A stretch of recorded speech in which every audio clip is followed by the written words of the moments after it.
Nuestros protagonistas de hoy son una sesión de maquillaje, un estilismo especial y un fotógrafo excepcional. Parece que hablemos de un desfile de moda, pero no. Esta vez, un equipo de Ciudad Ahora se ha acercado para enseñarnos cómo se elabora la portada de una revista. Una larga jornada de trabajo que requiere una gran dedicación, ya que la portada acaba siendo el punto central de la revista. No se pierdan el siguiente reportaje. La portada de una revista es el escaparate de entrada. Igual que en una tienda de lujo, en cada una de ellas se expone lo mejor que hay en el interior. Pero para hacer una portada deben conjugarse muchos factores, y conseguir la portada perfecta no es nada fácil. El fotógrafo, la modelo, los maquilladores e iluminadores son solo algunos de los que hacen posible que una portada consiga atraer al lector y se decida por ella.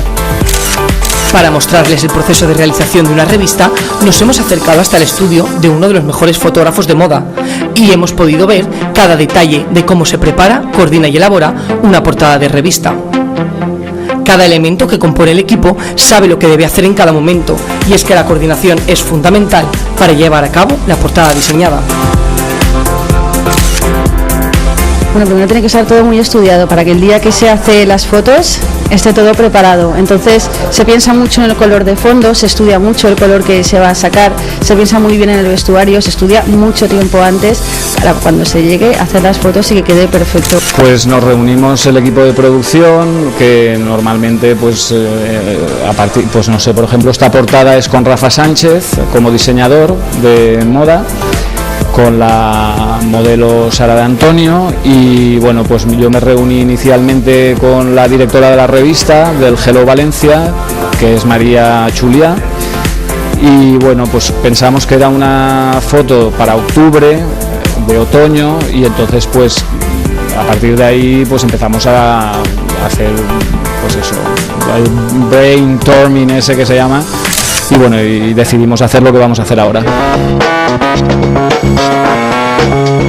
Bueno, cada reto pues con una sonrisa, con muchas ganas y en fin en equipo, porque eso es lo importante, funcionar en equipo y que salga lo mejor posible. Una vez elegidos los elementos que compondrán la portada, llega el proceso más duro, pero a la vez más creativo.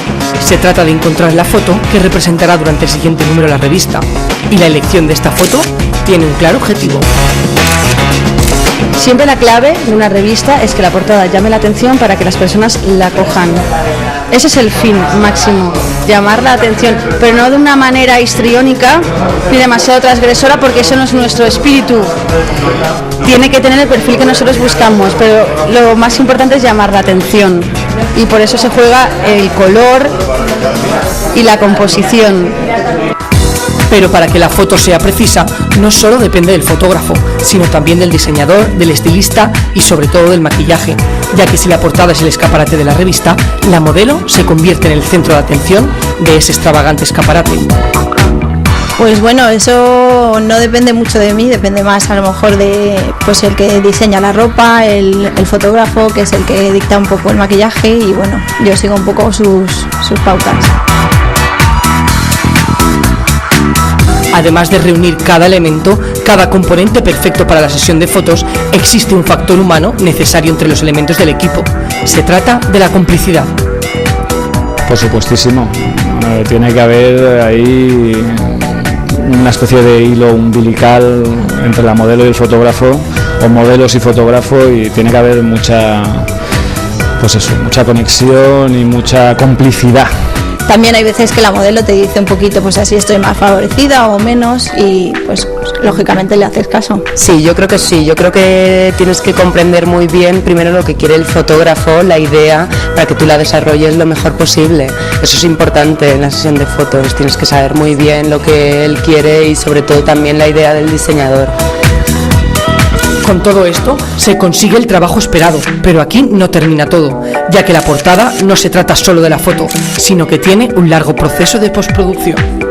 Como estáis viendo, se pueden hacer 200 fotos, o 300, o 400, hay un montón. En principio ya se desechan muchas, porque ya se sabe cuáles están mejores encuadradas, la luz y todo. A partir de ahí se tienen que calibrar los colores, se tiene que ir a edición, se edita el formato de la foto, que es bastante cuadrada, con la mancha de arriba, y se empiezan a jugar con muchos colores para ver cuál es el más adecuado para luego imprimir, porque una cosa es en pantalla, otra cosa es en papel. Así que luego queda para lo que es la portada elegir muy buenos titulares, elegir muy bien los colores para que el resultado al final sea el mejor posible. Una larga jornada laboral que va dando sus frutos poco a poco, aunque tendremos que esperar aún al próximo número de la revista para poder disfrutar de un trabajo bien hecho.